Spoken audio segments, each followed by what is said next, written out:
والسلام على عباده الذين اصطفى أما بعد. أعوذ بالله من الشيطان الرجيم. بسم الله الرحمن الرحيم. لقد كان لكم في رسول الله أسوة حسنة لمن كان يرجو الله واليوم الآخر وذكر الله كثيرا. صدق الله العظيم.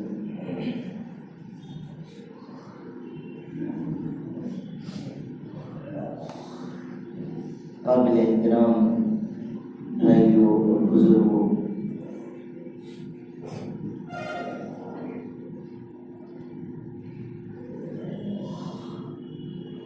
ہمیں اس بات کا پابند بنایا گیا ہے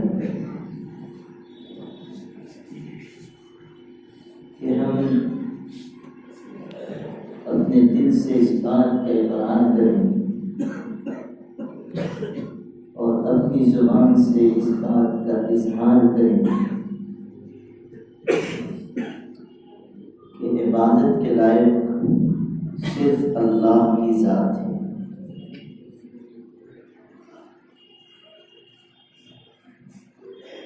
تمام طاقت و قوت اللہ کے قبضے قدرت میں،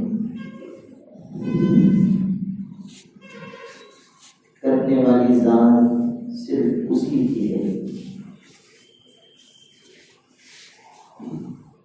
اللہ جب جو چاہے کرنے پر قدرت رکھتا ہے، بادشاہت اسی کی ہے، اقتدار اسی کا ہے، حکومت اسی کی ہے۔ ساری مخلوقات اللہ کی پیدا کی ہوئی ہیں۔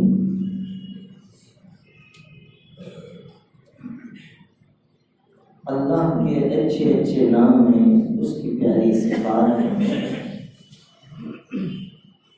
ان سب چیزوں کا ماننا ہمارے ذمہ لازم ہے۔ پھر اس بات کا اعتراف بھی ہم کریں کہ اللہ کے بعد سب سے زیادہ بزرگ، سب سے زیادہ عظمت والی ذات اگر کسی کی ہے تو سیدنا محمد رسول اللہ صلی اللہ علیہ وسلم۔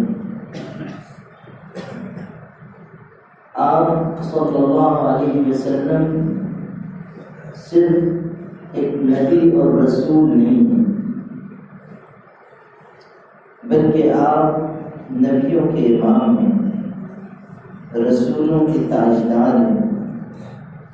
آپ ساری کائنات کے لیے سب سے زیادہ رحمت اور برکت کا ذریعہ ہیں۔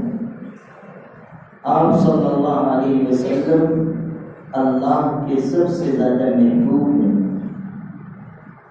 حضور صلی اللہ علیہ وسلم کائنات کے سب سے آخری پیغمبر ہیں۔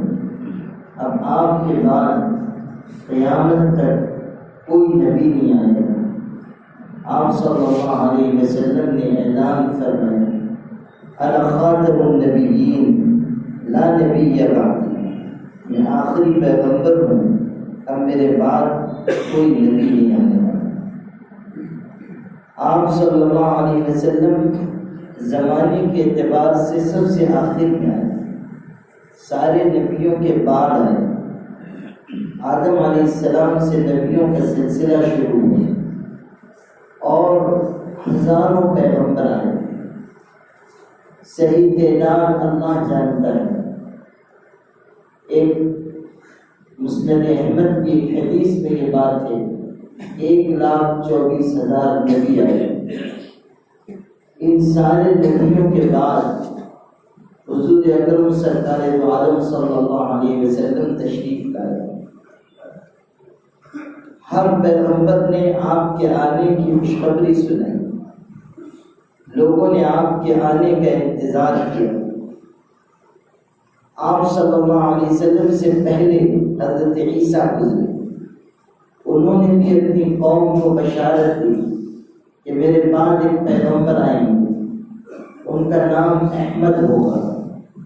قرآن پاک میں ہے مبشرا برسول یأتی من بعد اسمہ احمد، کہ عیسیٰ علیہ السلام نے یہ خوشخبری سنائی تھی کہ میرے بعد ایک پیغمبر آئیں گے، نام احمد ہوگا۔ اور حضور صلی اللہ علیہ وسلم کی کے کمالات، آپ کی خصوصیتیں، آپ کی صفات، آپ کا بلند مرتبہ آسمانی کتابوں میں اتارا ہے۔ حضور صلی اللہ علیہ وسلم آنے کو سب سے آخر میں آئے، لیکن مقام اور مرتبے کے اعتبار سے سب سے بڑے پیغمبر۔ آپ صلی اللہ علیہ وسلم سارے نبیوں کے بعد بھیجے گئے تاکہ قیامت تک آپ کی نبوت باقی رہے۔ ابھی آپ دنیا میں تشریف لا رہے ہیں، جس دن آپ کی ولادت ہوئی یہی ربیع الاول کا مہینہ آپ دنیا میں تشریف لائے، تو اللہ تعالیٰ نے کائنات میں ایک عظیم انقلاب کی علامتیں ظاہر کی۔ مجوسیوں کا ایک بہت بڑا آتش کدہ تھا جس میں آگ جلتی تھی، 1000 سال سے وہ آگ کبھی نہیں بجھی۔ آتش کدہ فارس ہمیشہ وہاں آگ چلتی رہتی تھی۔ حضور صلی اللہ علیہ وسلم دنیا میں پیدا ہوئے، 1000 سال سے مسلسل چلنے والی آگ خود بخود بجھ گئی۔ فارس کا بادشاہ جو سپر پاور طاقت، ایران کا بادشاہ، اچانک اس کے محل کے 14 کنگورے ٹوٹ کر گر پڑے، خود بخود ٹوٹ کر گر گئے۔ مکہ مکرمہ میں خانہ کعبہ میں رکھے ہوئے بت منہ کے بل گر گئے۔ ایک دریا اس زمانے میں تھا جس کو لوگ مقدس سمجھتے تھے اور جس کے بارے میں یہ گمان تھا کہ یہ کبھی سوکھے گا نہیں، حضور صلی اللہ علیہ وسلم دنیا میں جس دن تشریف لائے وہ سوکھ گیا۔ گویا کہ اللہ نے بتا دیا کہ شرک اور بت پرستی کی جتنی شکلیں دنیا میں چل رہی ہیں ان سب کو مٹانے والا دنیا میں آ چکا ہے۔ اب ایک انقلاب دنیا میں برپا ہوگا، بت پرستی ختم کی جائے گی، آگ کی پوجا ختم کی جائے گی، انسان جو انسانوں کے آگے جھکتا ہے اس کو آزادی دلائی جائے گی۔ اللہ نے پیغمبر بھیجا تاکہ وہ انسانوں کو انسانوں کی غلامی سے نکال کر اللہ کی غلامی میں داخل کرے، انسانوں کو دنیا کی تنگی سے نکال کر آخرت کی کشادگی کی طرف لے جائے، اور دوسرے دین اور مذہب کے ظلم سے نکال کر اسلام کے عدل و انصاف کے دامن میں بنا دے۔ حضور صلی اللہ علیہ وسلم دنیا میں تشریف لائے، آپ کے دنیا میں آتے ہی ایک نور دنیا میں ظاہر ہوا۔ آپ جس مکان میں پیدا ہوئے وہ مکان نور سے جگمگا اٹھا۔ ولد الہدی فالکائنات ضیاء وفم الزمان دعاء تبسم وثناء، کہ حضور صلی اللہ علیہ وسلم دنیا میں تشریف لائے، ساری کائنات منور ہو گئی اور زمانے کے لبوں پر مسکراہٹ آ گئی، زمانے کے لبوں پر حمد اور ثنا اور تعریف کے کلمات آ گئے۔ حضور صلی اللہ علیہ وسلم کی عظمت کے ترانے گنگنائے جانے لگے۔ پہچاننے والوں نے اسی وقت پہچان لیا تھا کہ یہ کس مقام و مرتبے کے انسان ہیں۔ آپ صلی اللہ علیہ وسلم کے دادا عبد المطلب مکے کے سردار تھے، مشرکین کے بڑے سمجھے جاتے تھے۔ انہی کے ذریعے اللہ نے زمزم کے کنویں کو دوبارہ ظاہر کیا تھا۔ زمزم کا کنواں کھو گیا تھا، لوگوں کو معلوم نہیں تھا کہ اب زمزم کا کنواں کہاں ہے۔ حضرت عبد المطلب کو، حضور کے دادا کو، خواب میں وہ جگہ دکھائی گئی۔ انہوں نے اپنے بیٹوں کے ذریعے سے اس جگہ کو کھودا اور چاہے زمزم کا کنواں پھر سے نکلا۔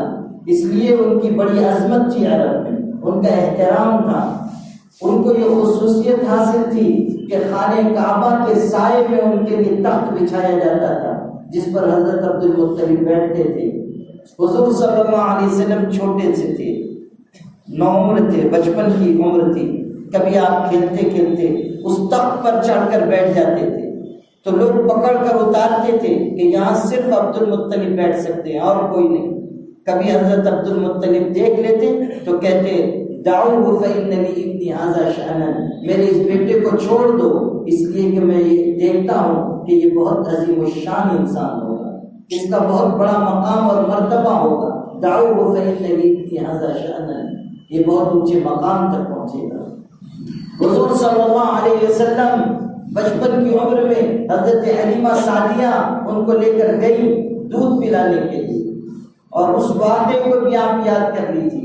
حضور صلی اللہ علیہ وسلم یتیم ہیں، آپ کے سر پر والد کا سایہ نہیں ہے۔ دنیا میں تشریف لانے سے پہلے حضرت عبداللہ دنیا سے چلے گئے۔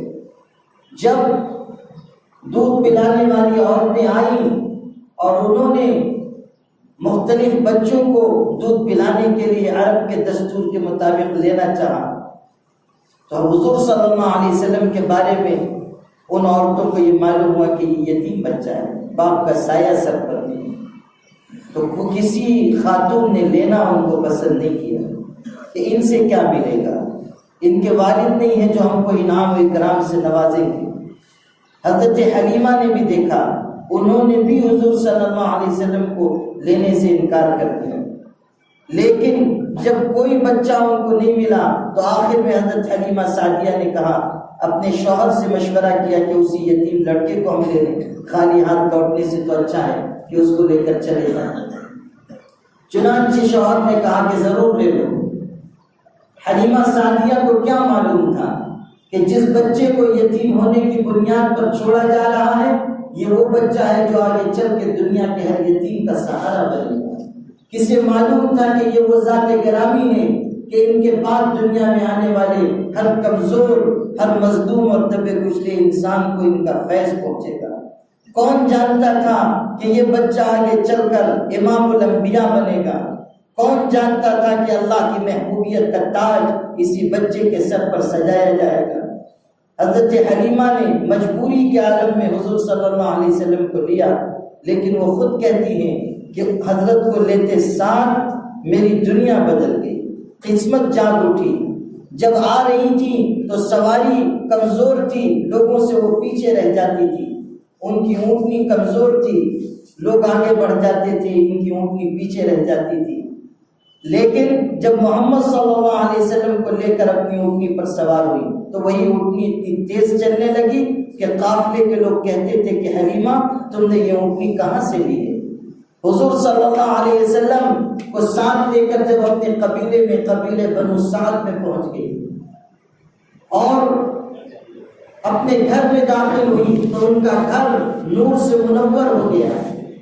ان کے جانوروں میں، ان کے جانوروں کے دودھ میں برکت ہونے لگی، یہاں تک کہ قبیلے کے لوگ کہتے تھے کہ حلیمہ کے جانور جہاں چرتے ہیں تم لوگ بھی اپنے جانور وہیں لے جا کر چرایا کرو۔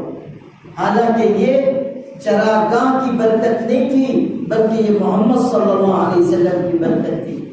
آپ صلی اللہ علیہ وسلم تھوڑے بڑے ہوئے، جو واقعہ آپ کو سنانا تھا وہ یہ، جب آپ تھوڑے سے بڑے ہوئے بکریاں چرانے کے لیے آپ جنگل میں جاتے تھے قبیلے بنو سعد میں وہ جگہ دیکھ کر آیا ہوں۔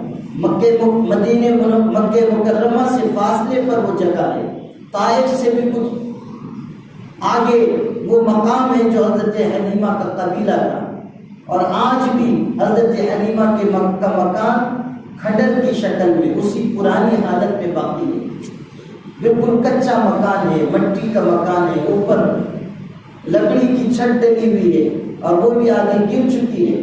اللہ نے مجھے موقع دیا، اس جگہ تک میں گیا، وہ مکان جہاں حضور صلی اللہ علیہ وسلم کا بچپن گزرا ہے، اور وہ جنگل جہاں حضرت بکریاں چراتے تھے.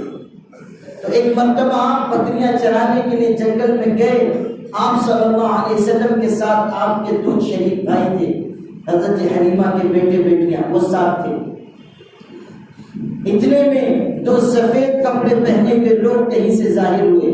دو سفید لباس میں انسان کہیں سے آئے. اصلاً وہ فرشتے تھے لیکن انسان کی شکل میں ظاہر ہوئے.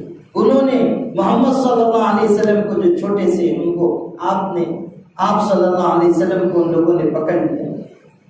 پھر ایک پتھر پر لٹایا گیا، آپ کا سینہ چیرا گیا، آپ کا مبارک دل نکال کر دھلا گیا. حضور صلی اللہ علیہ وسلم کا دل کائنات میں سب سے زیادہ پاکیزہ تھا. اس کے باوجود اللہ تعالیٰ نے آپ کے دل کو مزید پاکیزہ بنانے کے لیے یہ اہتمام کیا کہ 4 مرتبہ حضور صلی اللہ علیہ وسلم کے دل کو دھلا گیا.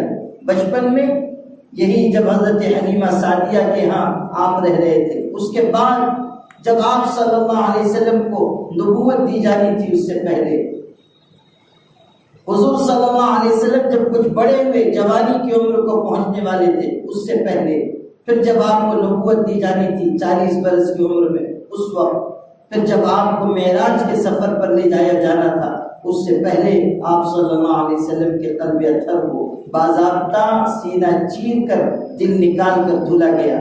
حضرت انس رضی اللہ تعالیٰ جو حضور کے خادم ہیں، 10 سال حضور کی خدمت کی ہے، وہ کہتے ہیں انی ارا اثر المخیط فی صدر رسول اللہ صلی اللہ علیہ وسلم، میں نے خود اپنی آنکھوں سے حضور صلی اللہ علیہ وسلم کے سینے کو سلا ہوا دیکھا ہے. میں نے اپنی آنکھوں سے دیکھا ہے کہ حضور کا سینہ سلا ہوا تھا. 4 مرتبہ حضور صلی اللہ علیہ وسلم کے دل کو نکال کر دھلا گیا. یہ پہلا موقع تھا.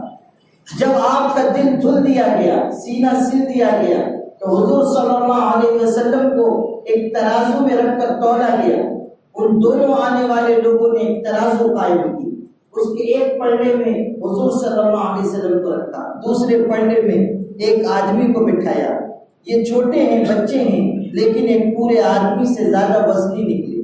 پھر دوسرے پلڑے میں 2 آدمیوں کو بٹھایا گیا اور حضور صلی اللہ علیہ وسلم کو رکھا گیا. آپ وزنی ہوئے. پھر 3 آدمیوں کو رکھا گیا، پھر بھی آپ وزنی ہوئے. تو ایک فرشتے نے دوسرے سے کہا ان کو چھوڑ دو، اگر ساری کائنات کو بھی ایک پلڑے میں رکھ دو گے تب بھی یہی وزنی نکلیں گے. حضور صلی اللہ علیہ وسلم سے زیادہ وزندار اور کون ہوگا؟ آپ سے زیادہ عظمت والا، برکت اور سعادت والا اور کون ہوگا؟ تو فرشتے نے کہا کہ ان کو چھوڑ دو، ساری کائنات کو بھی رکھو گے تب بھی انہی کا وزن زیادہ نکلے گا. حضور صلی اللہ علیہ وسلم جب نبی بنائے گئے، آپ کے سر پر نبوت کا تاج رکھا گیا. آپ صلی اللہ علیہ وسلم کو کہہ دیا گیا کہ اب آپ نکلیے اللہ کے راستے میں، اللہ کی طرف، اللہ کے بندوں کو بلائیے. حضور صلی اللہ علیہ وسلم نے لوگوں کو اللہ کی طرف بلانا شروع کیا. کائنات گواہ ہے، حضور صلی اللہ علیہ وسلم کی نبوت اور رسالت کو کائنات نے تسلیم کیا.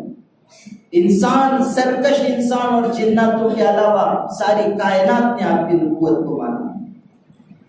مسند احمد کی روایت میں ہے ما من شيء بين السماء والارض الا ويعلم اني رسول الله الا عصاة الجن والانس. آسمان زمین کے درمیان کوئی چیز ایسی نہیں ہے جس کو یہ علم نہ ہو کہ میں اللہ کا رسول ہوں، سوائے سرکش انسانوں اور جناتوں کے. یعنی جو نافرمانی کرنے والے انسان اور جنات ہیں وہ تو میری نبوت کا انکار کرتے ہیں، لیکن ان کے علاوہ ساری کائنات میری نبوت کو مانتی ہے. جنات نے آپ کی نبوت کو تسلیم کیا. انسان اور جنات، ان میں سے جو لوگ سلیم الفطرت تھے انہوں نے حضور صلی اللہ علیہ وسلم کی نبوت اور رسالت کو تسلیم کیا. جن کو اللہ نے محروم کر دیا وہ تو محروم ہو گئے، لیکن جن کے قسمت میں اللہ نے سعادت لکھی تھی وہ کہاں کہاں سے چل کر آئے اور انہوں نے ایمان قبول کیا. مکے میں رہ رہا ہے ابو لہب، مکے میں رہ رہا ہے ابو جہل، لیکن ان کی قسمت میں سعادت نہیں ہے تو انہوں نے ایمان نہیں قبول کیا۔ امیر شریعت مولانا عطا اللہ شاہ بخاری رحمۃ اللہ علیہ فرمایا کرتے تھے کہ لوگ یہ کہتے ہیں کہ روزانہ محمد صلی اللہ علیہ وسلم کو دیکھنے والوں نے ایمان نہیں قبول کیا۔ یہ عجیب بات ہے، کسی نے ایک نظر دیکھا اور ایمان قبول کر لیا۔ کوئی روزانہ بار بار دیکھتا ہے لیکن ایمان نہیں قبول کرتا۔ ابو جہل ابو لہب چچا ہیں، سگے چچا ہیں، مگر ایمان نہیں قبول کیا۔ بار بار حضور کے رخ انور کو دیکھتے رہے مگر ایمان ان کے مقدر میں نہیں تھا۔ اس سوال کا جواب انہوں نے دیا کہ کسی نے ایک نظر دیکھا اور حضور کی محبت دل میں آ گئی، ایمان قبول کر لیا۔ کسی نے بار بار دیکھا اور اس کے باوجود ایمان نہیں قبول کیا۔ انہوں نے فرمایا کہ لوگوں یاد رکھنا، جنہوں نے ایک نظر دیکھ کر ایمان قبول کیا انہوں نے محمد الرسول اللہ کو دیکھا تھا، اور جنہوں نے اس نظر سے دیکھا کہ ہمارے بھتیجے محمد ہیں، اللہ نے ان کو ایمان کی سعادت سے محروم کر دیا۔ جنہوں نے محمد صلی اللہ علیہ وسلم کو عظمت اور محبت کی نگاہ سے دیکھا وہ مسلمان ہوئے۔ بلال رضی اللہ تعالیٰ عنہ حبشہ کے رہنے والے ہیں، کالے کلوٹے انسان ہیں۔ حبشہ کتنی دور کا علاقہ ہے، وہ آئے اور حضور کے دست مبارک پر ایمان قبول کیا۔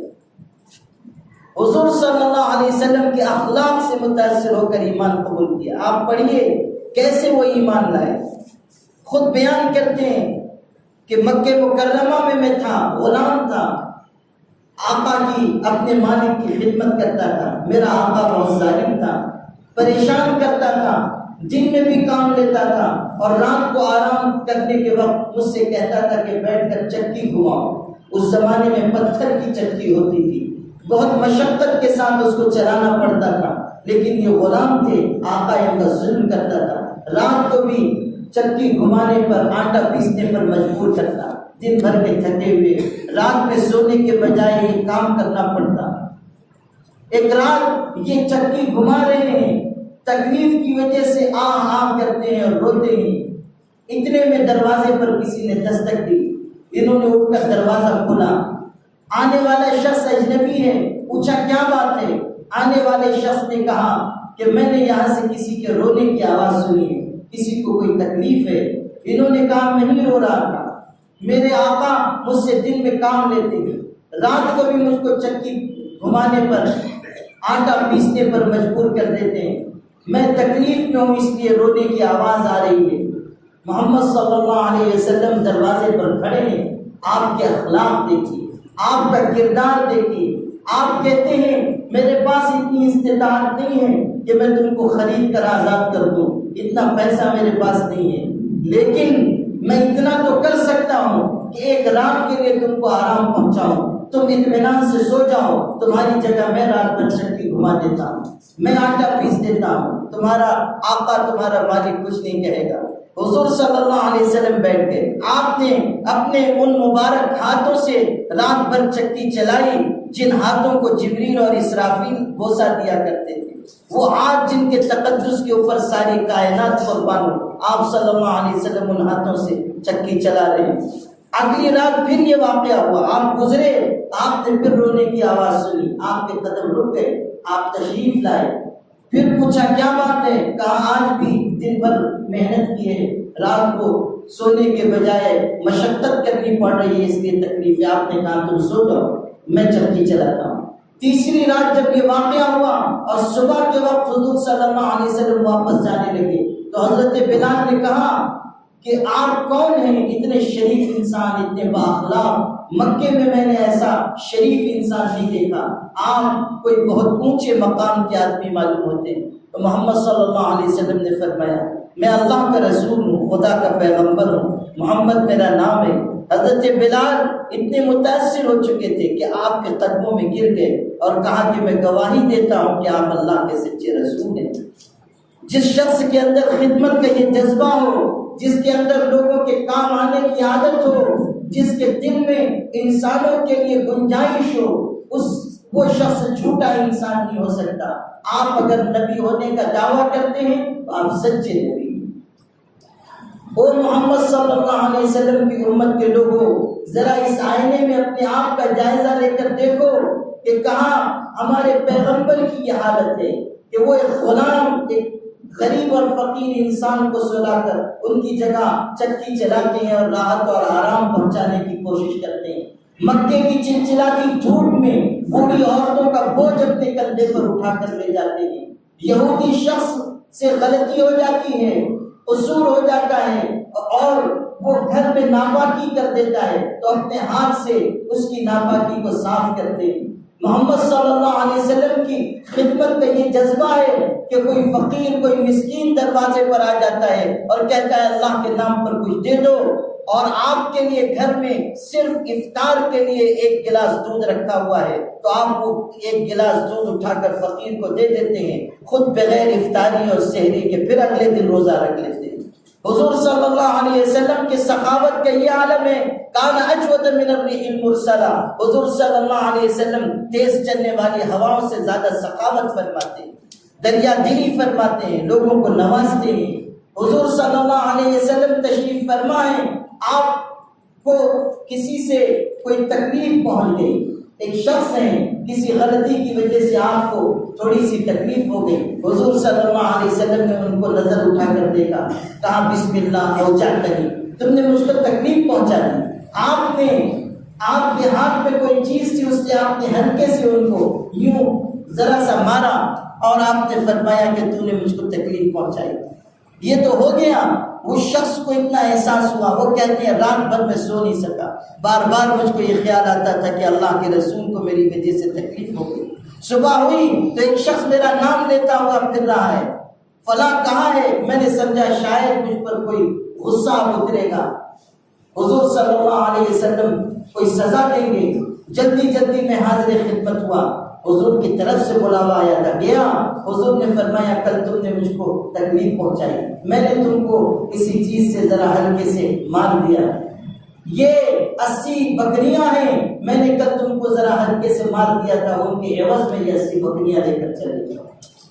حضور صلی اللہ علیہ وسلم کی سخاوت دیکھیے، آپ کی فکر آخرت دیکھیے، ایک شخص سے تکلیف پہنچتی ہے، آپ ہلکے سے اس کو کسی چیز سے مار دیتے ہیں، پھر آپ اس کو بلا کر بکریاں دیتے ہیں کہ یہ بکریاں لے لو اس تکلیف کی وجہ سے جو تم کو پہنچی ہے۔ آپ سوچیے، حضور صلی اللہ علیہ وسلم آخر عمر میں ہیں، آپ کی بیماری آخری بیماری ہے، منبر پر آپ لوگوں کے سہارے سے تشریف لاتے ہیں اور خطبہ دیتے ہیں کہ لوگوں اگر مجھ سے کسی کو تکلیف پہنچی ہو آج اپنا بدلہ لے لے، کسی کا کوئی حق میرے اوپر ہو آج مجھ سے واپس لے لے، آخرت کے لیے اٹھا کر نہ رکھے۔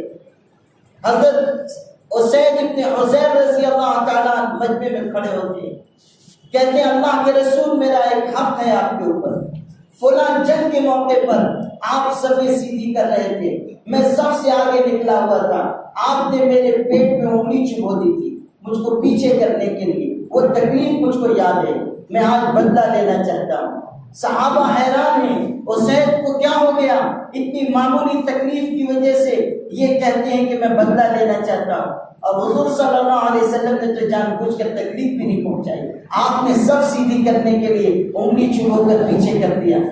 کیا ہو گیا، حضور اتنے بیمار ہیں، اسید ابن حضیر ایسی بات کہتے ہیں، لیکن ہزاروں صلاۃ و سلام ہو ہمارے آقا حضرت محمد صلی اللہ علیہ وسلم پر، آپ نے فرمایا اسید آگے آؤ اپنا بدلہ لے لو، وہ آگے آئے، انہوں نے کہا اللہ کے رسول جب آپ نے میرے پیٹ میں انگلی چبھائی تھی تو میرے پیٹ پر کپڑا نہیں تھا، آپ بھی کپڑا ہٹائیے تاکہ میں پورا بدلہ لوں۔ حضور صلی اللہ علیہ وسلم نے اپنے شکم مبارک سے کپڑا ہٹا دیا تو حضرت اسید ابن حضیر لپٹ گئے اور آپ کے پیٹ کو چومنے لگے اور کہنے لگے اللہ کے رسول بدلہ لینا مقصد نہیں تھا، آپ کے جسم کو چومنا مقصد تھا، آپ دنیا سے تشریف لے جانے والے ہیں، آپ اللہ کے دربار میں واپس جانے والے ہیں، اب کب آپ کے جسم اطہر کو بوسہ دینے کا موقع ملے گا، اس لیے میں نے یہ چاہا کہ آپ کے جسم کو چوم لوں۔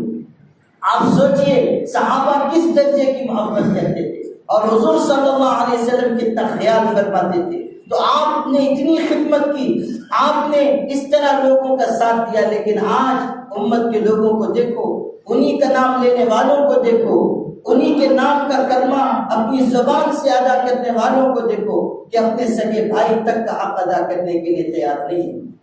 بیٹے اولادیں اپنے ماں باپ کے ساتھ حسن سلوک کے لیے تیار نہیں ہیں، پڑوسی کو ستاتا ہے، غریب دبے کچلے انسان ہمارے معاشرے اور سماج میں ہیں، ہم ان کی خدمت کے لیے تیار نہیں ہیں۔ کتنی بیوائیں ہیں جن کے چولہے جلے ہوئے ہیں، ہم قسم قسم کی نعمتیں کھا رہے ہیں، طرح طرح کے کھانے ہمارے دسترخوان پر ہیں، انواع و اقسام کی نعمتیں ہماری آل و اولاد استعمال کرتی ہے، لیکن ہم اپنے پڑوسیوں کو، معاشرے کے دبے کچلے انسانوں کو اپنے کھانے میں سے حصہ نہیں دیتے، اپنی نعمتوں میں سے ان کا حصہ نہیں لگاتے۔ آپ سوچئے کہ ہم میں اور حضور صلی اللہ علیہ وسلم کے اخلاق میں کتنا فرق ہے۔ تو حضرت بلال نے ایمان قبول کیا حضور صلی اللہ علیہ وسلم کے اخلاق سے متاثر ہو کر۔ حضرت سلمان فارسی کہاں فارس کے رہنے والے ہیں، وہاں سے آ کر انہوں نے ایمان قبول کیا، فارس سے آئے، ان کے مقدر میں اللہ نے ایمان لکھا تھا، آئے، خود بیان کرتے ہیں حضرت سلمان کہ میں پہلے مجوسی تھا، مجوسی یعنی آگ کی پوجا کرتے تھے، پھر عیسائی ہوئے، صحابہ کرام میں سب سے زیادہ لمبی عمر انہوں نے ہی پائی ہے، علماء نے لکھا ہے 350 سال کی عمر تھی حضرت سلمان فارسی رضی اللہ عنہ۔ تو کہتے ہیں پہلے آگ کی پوجا کرتا تھا، پھر عیسائی ہوا اور عیسائی علماء کی خدمت میں رہا۔ ایک عیسائی عالم کا انتقال ہونے لگتا تھا تو میں ان سے پوچھتا تھا کہ کسی اور کا پتہ بتا دیجئے، میں ان سے جا کر دین سیکھوں گا۔ ایک کے بعد ایک 20 عیسائی عالموں کے پاس وہ رہے، برسوں تک دین سیکھتے رہے۔ جب 20ویں عیسائی عالم کا انتقال ہو رہا تھا تو انہوں نے کہا کہ حضرت اب آپ بھی دنیا سے جا رہے ہیں، آپ کے بعد میں کس کے پاس جاؤں، کوئی پتہ بتا دیجیے۔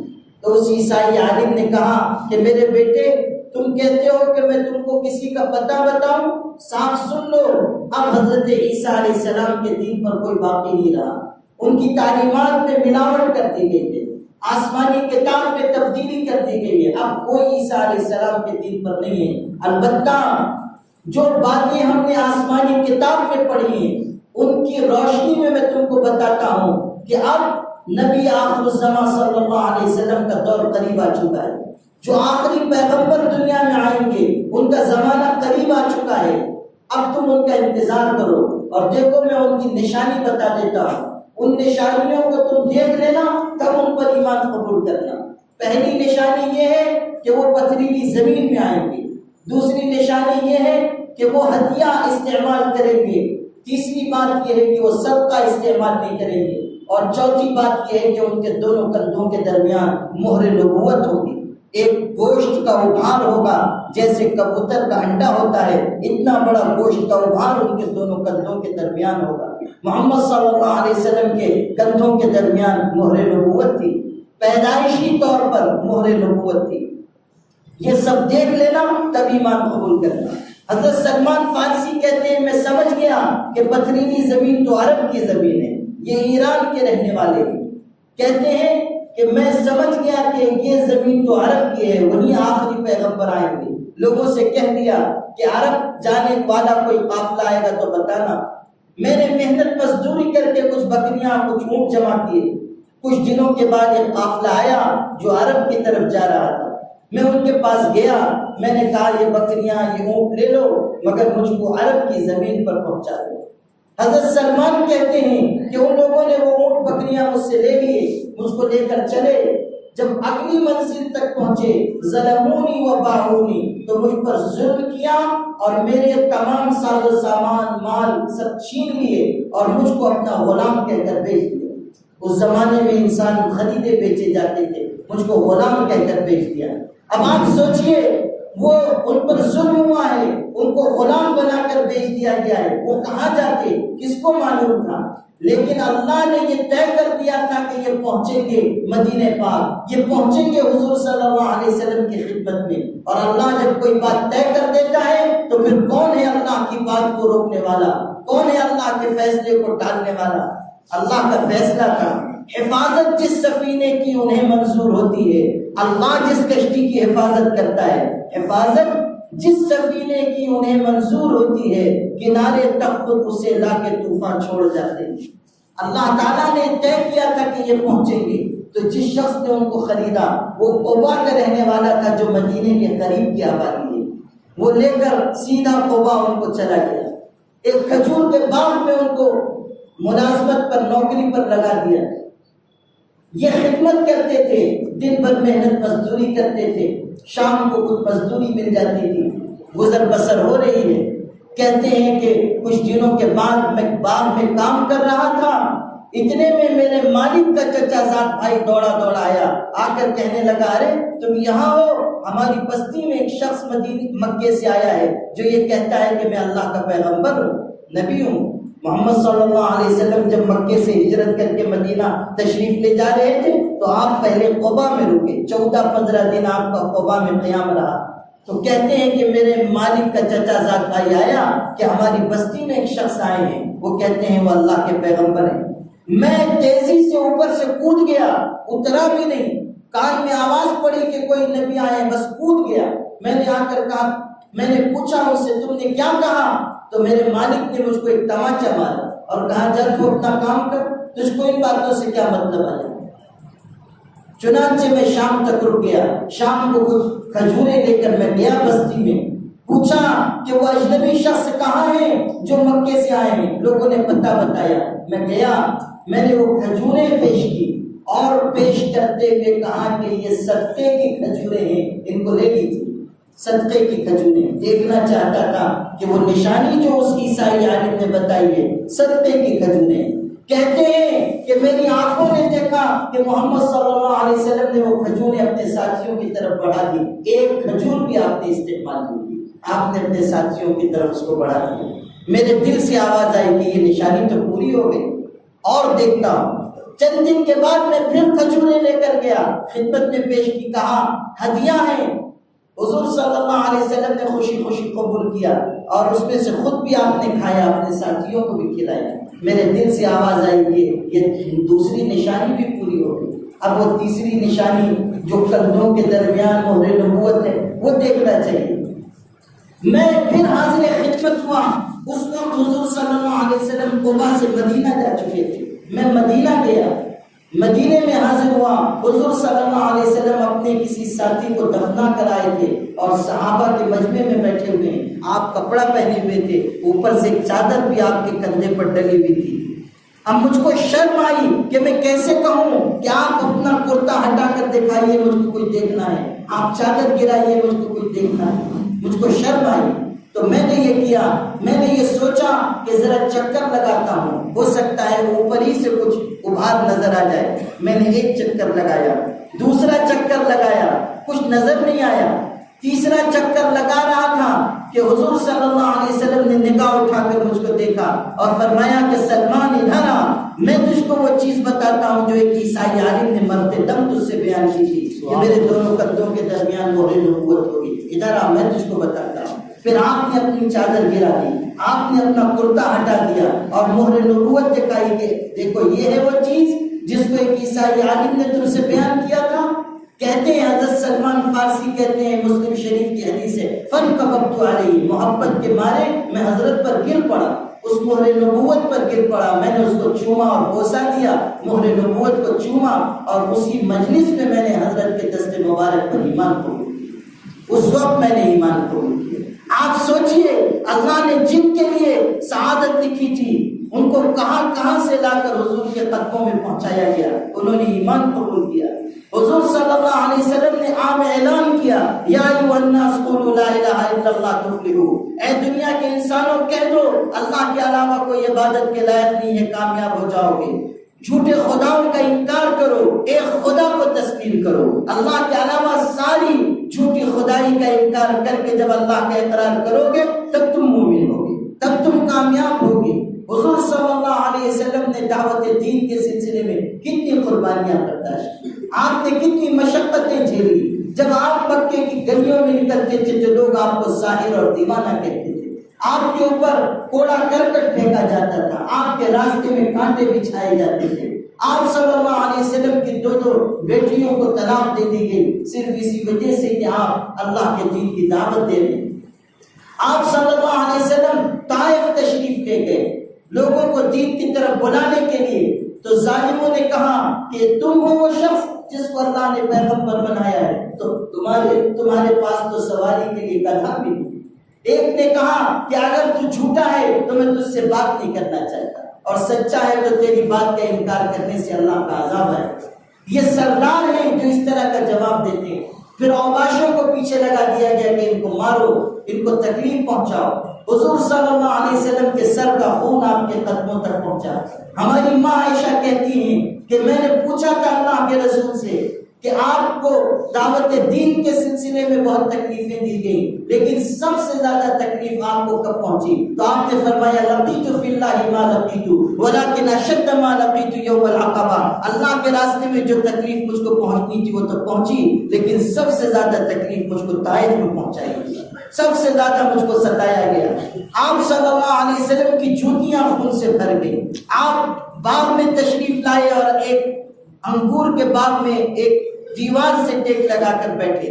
اس باغ کے بچے کچھ آثار بھی میں دیکھ کر آیا ہوں، طائف میں ہے۔ حضور صلی اللہ علیہ وسلم جہاں گئے تھے پناہ لینے کے لیے، عتبہ اور شیبہ کا باغ تھا، وہ دونوں بھی کافر اور مشرک تھے، لیکن جب حضور صلی اللہ علیہ وسلم زخمی حالت میں آئے، کوئی پوچھنے والا، کوئی مدد کرنے والا، کوئی ان اوباشوں سے بچانے والا نہیں تھا۔ آپ تشریف لائے، زخمی حالت میں دیوار سے ٹیک لگا کر بیٹھے، تو عتبہ جو کافر مشرک ہے وہ بھی یہ منظر دیکھ کر کانپ گیا اور اس کا دل پسیج گیا۔ اس نے اپنے غلام عداس کو بلایا۔ عداس غلام تھا، اس کو بلا کر کہا کہ ایک رکابی میں، ایک پلیٹ میں اچھے اچھے انگور رکھ لو اور اس زخمی شخص کو دے کر آؤ۔ ان سے کہنا جب پیش کرنا تو ان سے کہنا کہ آپ کو رشتہ داری کا واسطہ ہے، اس کو لے لیجیے اور کھا لیجیے۔ عداس کہتے ہیں کہ میں انگور جمع کر کے لے کر گیا، میں نے خدمت اقدس میں پیش کیا۔ حضور صلی اللہ علیہ وسلم سے کہا میرے مالک نے بھیجا ہے، آپ کو رشتہ داری کا واسطہ دیا ہے کہ آپ اس کو واپس مت کیجیے۔ تو کہتے ہیں کہ حضور صلی اللہ علیہ وسلم مسکرائے، آپ نے اپنا دست مبارک بڑھایا اور کہا بسم اللہ۔ بسم اللہ جب حضرت نے فرمایا تو عداس چونک گئے۔ انہوں نے کہا کہ یہ لفظ کہہ کر یہاں کے لوگ کھاتے پیتے نہیں ہیں، یہ بسم اللہ آپ نے کہہ کر کھانے کی طرف ہاتھ بڑھایا۔ تو حضور صلی اللہ علیہ وسلم نے پوچھا تم کہاں کے رہنے والے ہو، کیا یہاں کے نہیں ہو؟ انہوں نے کہا نہیں، میں نینوا کے رہنے والا ہوں۔ حضور نے فرمایا اچھا، ہمارے بھائی یونس کے شہر کے رہنے والے ہو؟ عداس نے کہا وما ادراک ما یونس، آپ یونس علیہ السلام کو کیسے جانتے ہیں؟ حضرت نے فرمایا مجھ سے زیادہ بہتر کون جانے گا، میں بھی اللہ کا پیغمبر ہوں اور وہ بھی اللہ کے پیغمبر تھے، میں ان کا بھائی ہوں۔ عداس قدموں میں گر گئے، رونے لگے، حضور کے پیروں کو چومتے تھے اور انہوں نے اسی وقت ایمان قبول کیا۔ طائف کے سارے لوگ محروم رہ گئے، عتبہ اور شیبہ محروم رہ گئے، لیکن ایک غلام کی قسمت میں اللہ نے اسلام کی سعادت لکھی تھی، اس نے حضور کے دست مبارک پر ایمان قبول کیا۔ حضور صلی اللہ علیہ وسلم کو کتنا ستایا گیا طائف کے دن، کتنا آپ کو مارا گیا، کیسی اذیت پہنچائی گئی۔ جب آپ باغ میں تھے اور آپ زخمی حالت میں اس وقت آپ نے دعا مانگی، کیسے دردناک الفاظ ہیں، اللہم انی اشکو الیک ضعف قوتی وقلت حیلتی وہوانی علی الناس۔ اللہ میں اپنی بے سر و سامانی اور کمزوری اور لوگوں کے مجھ پر ظلم کی صرف آپ سے شکایت کرتا ہوں۔ اللہ اے کمزوروں کے رب، آپ مجھ کو کس کے سپرد کر رہے ہیں؟ کسی دشمن کے جو مجھ پر زیادتی کرے یا کسی دور دراز کے انسان کے جو مجھ پر ظلم کرے۔ اللہ اگر آپ مجھ سے راضی اور خوش ہیں اور پوری دنیا مجھ سے ناراض ہو جائے تو مجھ کو کوئی پرواہ نہیں۔ آپ صلی اللہ علیہ وسلم یہ دعا مانگ رہے ہیں اس زخمی حالت میں، آپ کی مبارک زبان سے یہ الفاظ نکلتے ہیں۔ آپ سوچئے کیسا نازک وقت ہے، آپ کو کتنا ستایا گیا ہے، آپ کو کتنی تکلیف دی گئی ہے۔ اللہ کے دین کی دعوت کے سلسلے میں آپ صلی اللہ علیہ وسلم صبح سویرے اپنے گھر سے نکلتے تھے، اچھا کپڑا پہن کر گئے ہیں، نہا دھو کر نکلے ہیں، دروازے جاتے ہیں، ٹھکرایا جاتا ہے، کہیں مارا جاتا ہے، کہیں گالیاں دی جاتی ہیں، شام کو واپس آتے ہیں تو آپ کا کپڑا گرد و غبار سے ہٹا ہوا ہے، چہرے پر گرد و غبار کے اثرات ہیں اور کہیں پتھر کا زخم لگا ہوا ہے۔ آپ کی چہیتی بیٹی حضرت فاطمہ دروازے پر استقبال کرتی تھی، آپ کا ہاتھ پکڑ کر گھر میں لے جاتی تھی۔ زخم دیکھ کر کبھی کبھی ان کی آنکھوں سے آنسو بہنے لگ جاتے تھے، اور وہ کھجور کی چٹائی جلا کر اس کی راکھ اپنے والد کے زخموں پر رکھتی تھی اور روتی تھی، کہتی تھی بابا آپ کو کب تک ستایا جائے گا، آپ کو کب تک دکھ دیا جائے گا۔ آپ سوچئے کہ ننھی بیٹی کے دل پر کیا گزرتی ہوگی جب وہ اپنے والد کو اس حالت میں دیکھے کہ ان کے جسم اطہر سے خون بہ رہا ہے، ان کو تکلیف پہنچائی گئی ہے۔ حضور صلی اللہ علیہ وسلم نے اللہ کے دین کی یہ دعوت بڑی مشقت کے ساتھ انسانوں تک پہنچائی ہے۔ آج اگر ہم آپ مسلمان ہیں تو یہ انہی کی محنت کا صدقہ ہے۔ اگر ہمارے باپ دادا ایمان کی حالت میں دنیا سے گئے تو یہ ان کی قربانی اور محنت کا کرشمہ ہے۔ حضور صلی اللہ علیہ وسلم کے بارے میں آپ پڑھیے کہ ایک طرف عظمت کا یہ عالم ہے کہ حضور صلی اللہ علیہ وسلم کی زندگی کی قسم قرآن میں کھائی جا رہی ہے۔ آپ صلی اللہ علیہ وسلم کو سب سے زیادہ عظمت والا پیغمبر قرار دیا جا رہا ہے۔ آپ صلی اللہ علیہ وسلم کے جسم کے حصوں کا قرآن میں تذکرہ کیا جا رہا ہے۔ آپ صلی اللہ علیہ وسلم کا ذکر کائنات میں بلند کیا جا رہا ہے۔ پڑھیے بیہقی شریف میں روایت ہے، حضرت جبریل آئے، حضور کی خدمت میں آ کر پوچھا، اللہ کے رسول اللہ پوچھتا ہے، آپ سے دریافت کرتا ہے کہ آپ کو معلوم ہے کہ اللہ نے آپ کا تذکرہ کیسے بلند کیا؟ حضور صلی اللہ علیہ وسلم نے کہا اللہ زیادہ بہتر جانتا ہے۔ تو جبریل نے کہا اللہ نے مجھ کو یہ کہہ کر بھیجا ہے کہ میں آپ سے کہوں کہ اللہ پاک نے آپ کا تذکرہ اس طرح بلند کیا ہے کہ اللہ نے یہ فیصلہ کر دیا کہ اب کائنات میں جب کبھی میرا نام لیا جائے گا، اے محبوب میرے نام کے ساتھ تمہارا بھی نام لیا جائے گا۔ اذان ہوگی، اس وقت تک اذان پوری نہیں ہوگی جب تک کہ اشہد ان لا الہ الا اللہ کے ساتھ اشہد ان محمد رسول اللہ نہ کہا جائے۔ نماز پڑھی جائے گی، اللہ کے کلام پاک کی تلاوت ہوگی، اسی کے ساتھ درود شریف بھی پڑھا جائے گا۔ بچہ دنیا میں آئے گا، اس کے کان میں اللہ کا نام پکارا جائے گا، تو اللہ کے نام کے ساتھ اس کے باپ دادا کا نام نہیں لیا جائے گا، بلکہ اللہ کے نام کے بعد محمد رسول اللہ صلی اللہ علیہ وسلم کا نام لیا جائے گا۔ انسان دنیا سے رخصت ہوگا، اس کے جنازے کی نماز پڑھی جائے گی، تو جنازے میں اللہ کا ذکر ہوگا، دعا پڑھی جائے گی اور حضور پر درود پڑھا جائے گا۔ دنیا میں کتنے بڑے بڑے بادشاہ آئے، دنیا میں کتنے بڑے بڑے تاج و تخت والے آئے، بڑے بڑے امیر اور نواب پیدا کیے گئے، بڑے بڑے انسان جن کے آگے ہزاروں لوگ سجدہ کرتے تھے، بڑے بڑے مالدار جن کے خزانے اونٹوں پر گاڑیوں پر چلا کرتے تھے۔ آج بھی دنیا بھر میں کتنے بڑے بڑے وزرائے اعظم ہیں، سلاطین ہیں، بادشاہ ہیں، لیکن دنیا کے کسی بھی بادشاہ کو کیا یہ مقام حاصل ہوا کہ اس کا نام دن رات میں 5 مرتبہ پکار کر اس طرح لیا جائے کہ وہ کانوں کے راستے سے اترتا ہوا دل میں جا کر پیوست ہو جائے؟ یہ عزت اگر کسی کو حاصل ہوئی تو وہ صرف اور صرف ایک ذات ہے، ہمارے آقا حضرت محمد مصطفیٰ صلی اللہ علیہ وسلم۔ کائنات میں کوئی وقت ایسا نہیں گزرتا جبکہ اذان نہ دی جا رہی ہو اور اذان میں حضرت کا نام نہ پکارا جا رہا۔ پوری کائنات آپ کے نام سے گونجتی ہے، آپ کی عظمت کے ترانے انسانوں کی زبان پر تو ہیں، جانور اور پرندے آپ کا تذکرہ اپنی زبانوں سے کرتے ہیں۔ جی روز بستان سرا ہم طوطیان خوشنوا، کہتی تھی نعت مصطفیٰ بلغ العلا بکمالہ۔ قمریاں بھی 400 قمریاں بھی ذوق میں ڈالے ہوئے سرطوق میں، کہتی تھی اپنے ذوق میں کشف الدجا بجمالہ۔ بلبلیں بھی 400 لے لے کے ہر ایک گل کی بو، کرتی تھی باہم گفتگو حسنت جمیع خصالہ۔ چڑیوں کے سن کے زمزمے انسان بھلا کیوں چپ رہے، لازم ہے اس کو یوں کہے صلو علیہ وآلہ۔ حضور صلی اللہ علیہ وسلم کا تذکرہ ساری کائنات میں پھیلا دیا گیا ہے۔ وَرَفَعْنَا لَكَ ذِكْرَكَ، ہم نے آپ کے تذکرے کو بلند کر دیا ہے۔ او مسلمانوں، ہماری خوش قسمتی ہے کہ ہم ان کی امت میں ہیں، ہمارے لیے سعادت مندی ہے کہ دنیا میں ان کی نسبت اور آخرت میں ان کی شفاعت کا سہارا ہے۔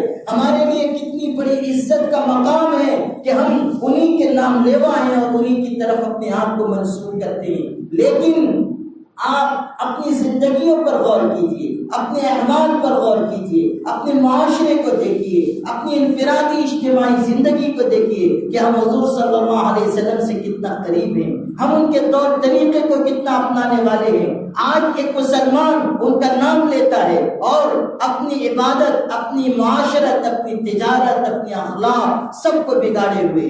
ایک مسلمان یہ کہتا ہے کہ میں ان کا غلام ہوں اور اپنے آپ کو مال و دولت کی غلامی میں دے دیتا ہے۔ ایک مسلمان یہ کہتا ہے کہ میں ان کے راستے پر چلنے والا ہوں اور وہ اپنی زبان کے ذریعے دوسروں کو اذیت اور تکلیف پہنچاتا ہے۔ ایک مسلمان آج یہ دعویٰ کرتا ہے کہ میں محمد رسول اللہ صلی اللہ علیہ وسلم کا امتی ہوں، اور اس کے پڑوس میں غریب انسان فاقے سے دم توڑ دیتا ہے اور اس کو احساس بھی نہیں ہوتا۔ ہم نے حضور صلی اللہ علیہ وسلم کے طور طریقے کو اپنی زندگی سے نکالا تو اللہ نے اپنی نگاہ سے ہم کو گرا دیا۔ ہمارے لیے ایک ہی راستہ ہے کامیابی کا، وہ یہ ہے کہ ہم